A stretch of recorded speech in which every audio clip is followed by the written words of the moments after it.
Penguin Random House Audio presents Macbeth by Joe Nesbo.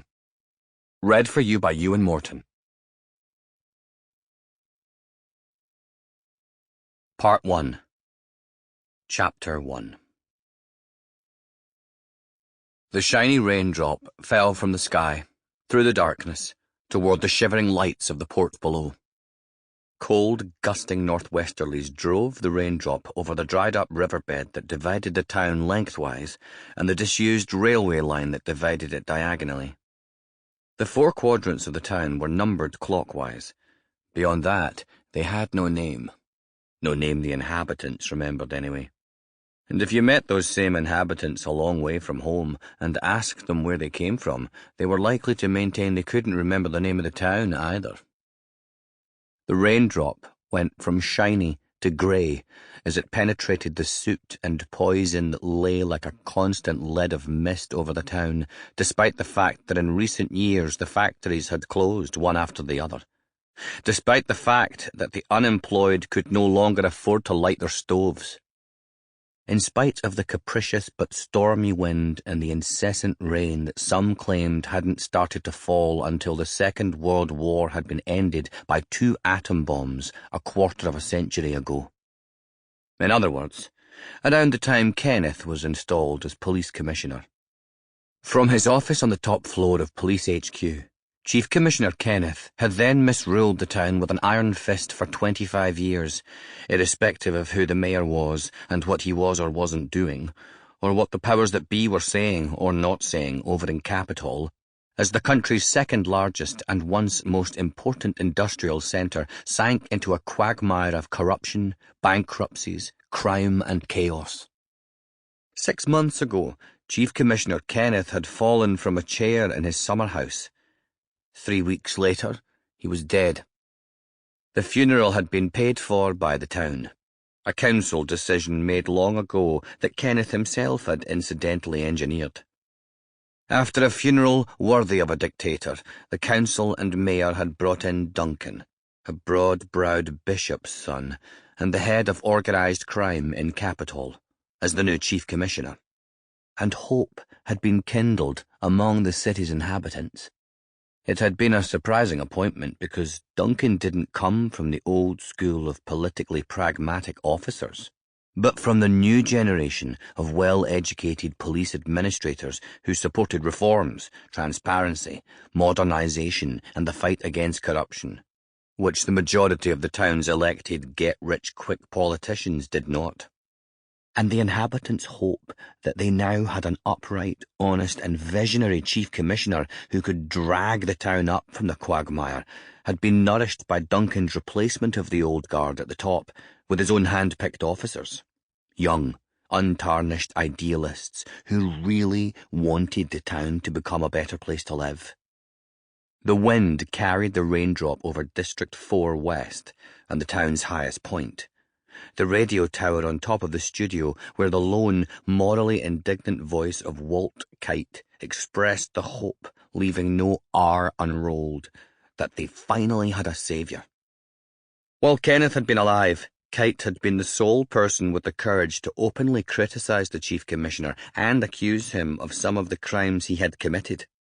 This evening, Hecate reported that the town council would do what it could to rescind the powers that Kenneth had forced through, making the police commissioner the real authority in town. Paradoxically, this would mean that his successor, Duncan the Good Democrat, would struggle to drive through the reforms he rightly wanted.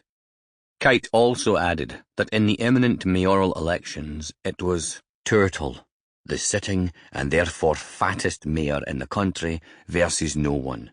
Absolutely no one. For who can compete against a turtle?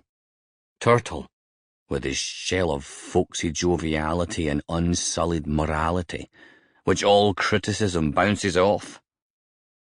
In District 4 East, the raindrop passed over the obelisk, a 20-storey glass hotel and casino that stood up like an illuminated index finger from the brownish-black 4-storey wretchedness that constituted the rest of the town.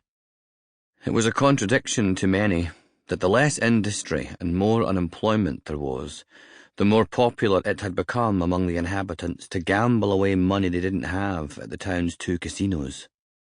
"The town that stopped giving and started taking," Kite trilled over the radio waves. "First of all, we abandoned industry, then the railway so that no one could get away. Then we started selling drugs to our citizens, supplying them from where they used to buy train tickets so that we could rob them at our convenience. I would never have believed I would say I missed the profit-sucking masters of industry. But at least they worked in respectable trades, unlike the 3 other businesses where people can still get rich: casinos, drugs, and politics." In District 3, the rain-laden wind swept across Police HQ, Inverness Casino, and streets where the rain had driven most people indoors, although some still hurried around, searching or escaping. Across the central station, where trains no longer arrived and departed, but which was populated by ghosts and itinerants.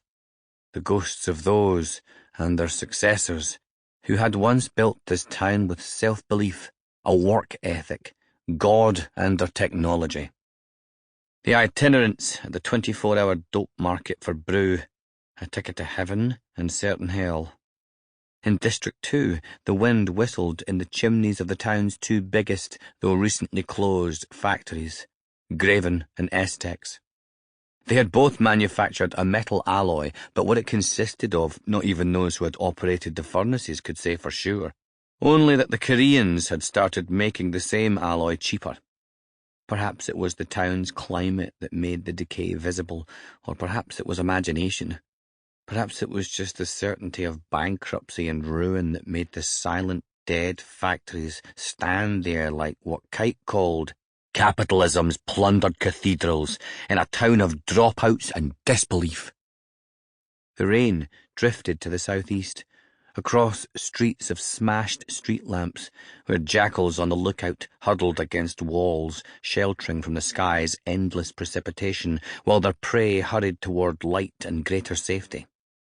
In a recent interview, Kite had asked Chief Commissioner Duncan why the risk of being robbed was 6 times higher here than in Capitol, and Duncan had answered that he was glad to finally get an easy question. It was because the unemployment rate was 6 times higher and the number of drug users 10 times greater. At the docks stood graffiti-covered containers and run-down freighters with captains who had met the port's corrupt representatives in deserted spots and given them brown envelopes to ensure quicker entry permits and mooring slots. Sums the shipping companies would log in their miscellaneous expenses accounts, swearing they would never undertake work that would lead them to this town again. One of these ships was the MS Leningrad, a Soviet vessel losing so much rust from its hull in the rain it looked as if it was bleeding into the harbour.